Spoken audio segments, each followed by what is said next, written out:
Perkenalkan, nama saya Penita Nikarya dengan NPM 2105013, sesi B, Prodi Matematika, dengan dosen pengampu Bu Lutfi Haryanti Jufri, SSI MPD. Baiklah, di sini saya akan mempresentasikan hasil makro yang saya buat mengenai materi pengolahan data. Di sini ada KIKD, begini bentuknya KIKD. Lalu selanjutnya ada tujuan pembelajaran. Lalu selanjutnya ada mengenai materi. Untuk materi pengolahan data itu terbagi menjadi 4, yaitu mengurutkan data, rata-rata hitung, modus, dan median. Kita masuk ke mengurutkan data. Dalam mengurutkan data ini kita juga bisa melihat suatu animasi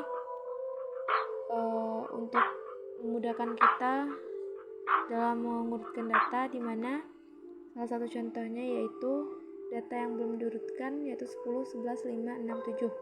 Data yang sudah diurutkan di sini kita urutkan dari yang terkecil sampai yang ke terbesar. Oke, kita kembali. Setelah itu kita masuk ke rata-rata hitung. Di sini rata-rata hitung terbagi menjadi 5 bagian. Kita masuk ke animasi rata-rata hitung. Di sini dalam menentukan nilai rata-rata hitung, adapun salah satu contohnya yaitu berikut adalah data usia 5 oleh siswa, yaitu usia 10, 9, 11, 8, dan 12. Di sini cara mencari rata-rata hitungnya yaitu dengan menjumlahkan semua data lalu dibagi dengan jumlah data. Di sini jumlah datanya ada 5. Setelah itu setelah kita jumlahkan dapatlah nilai hasilnya 50 lalu dibagi sama 5 dan menghasilkan rata-rata hitung yaitu 10. Oke. Kembali. Setelah itu adapun bagian-bagian dari rata-rata hitung. Yang pertama rata-rata dari daftar. Lalu yang kedua rata-rata dari tabel. Lalu yang ketiga rata-rata dari diagram batang. Lalu yang keempat rata-rata dari diagram garis. Dan lalu yang kelima rata-rata dari diagram gambar. Oke, baiklah, sekarang kita masuk ke bagian modus, materi modus. Di sini kita bisa melihat animasi modus terlebih dahulu.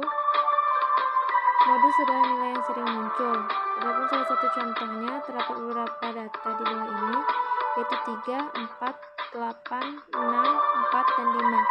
Di sini dapat kita lihat bahwasanya 4 muncul sebanyak 2 kali, sehingga angka 4 di sini adalah nilai modus. Oke, kita kembali. Adapun bagian-bagian dari modus, ada modus dari daftar. Lalu yang kedua modus dari tabel. Lalu ada modus dari diagram batang. Lalu ada modus dari diagram garis. Lalu ada modus dari diagram gambar. Oke, itu mengenai materi dari modus. Sekarang kita masuk ke materi yang keempat, yaitu median. Baiklah, median juga terbagi menjadi 5 bagian. Sebelum itu kita lihat dulu animasi mengenai median. Oke, di sini median itu dikenal dengan nilai tengah. Untuk menentukan median itu terbagi menjadi 2, yaitu ada data ganjil dan data genap.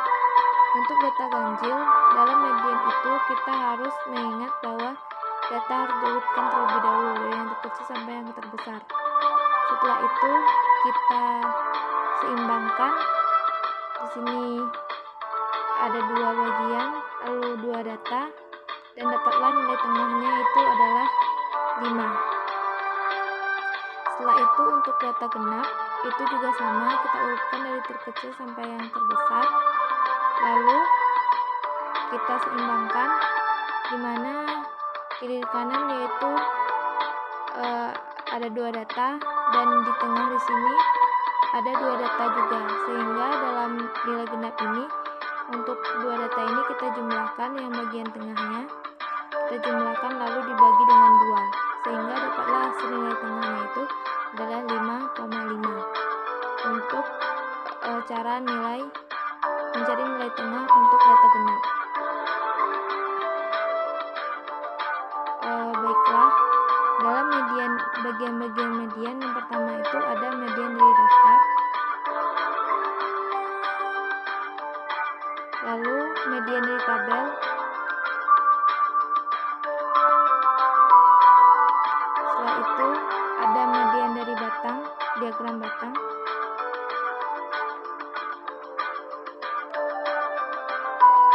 setelah itu ada dari median dari diagram baris,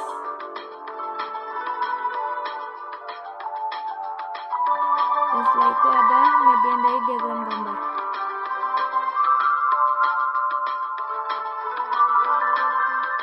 Oke, kita kembali. Oke, itulah mengenai materi pengolahan data. Kita kembali. Sekarang kita masuk ke bagian kuis. Di sini kita bisa mengisi nama kita terlebih dahulu. Contohnya nama saya sendiri.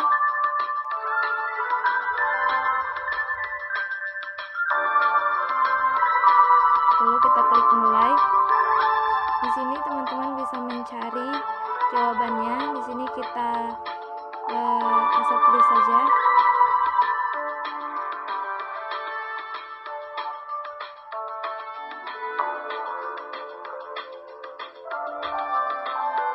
Oke, jika teman-teman sudah menjawabnya, lalu nanti akan tertera hasil benar teman-teman, lalu hasil salah teman-teman, dan nilai teman-teman. Oke, kalau misalnya teman-teman tidak puas, teman-teman boleh coba lagi. Oke, kita kembali saja. Oke, baiklah. Itulah mengenai penjelasan hasil dari Macromedia Flash yang saya buat. Baiklah, kalau ada salah dan jangkauannya mohon maaf. Saya akhiri. Wassalamualaikum warahmatullahi wabarakatuh.